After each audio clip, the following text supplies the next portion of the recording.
سلام الله عليكم. تصنيف الأندية: وداد يتفوق على غريمه الرجاء وبركان عالميا.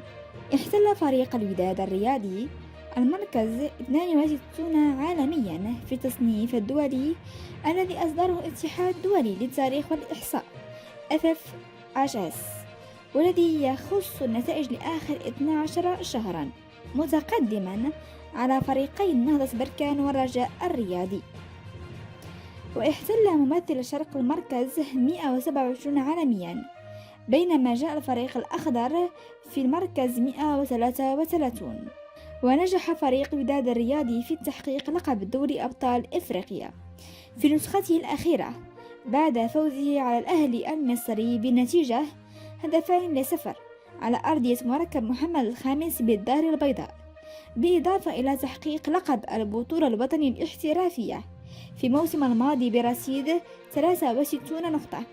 وتمكن الفريق البرتقالي في الموسم الماضي في التتويج بلقب سوبر الإفريقي وكأس كونفدرالية على حساب أورلاندو بيراتس الجنوب الإفريقي، علما أنه ودع هذا الموسم المسابق مبكرا من الدور 32 مكررة بعد الهزيمة أمام الاتحاد منستيري التونسي.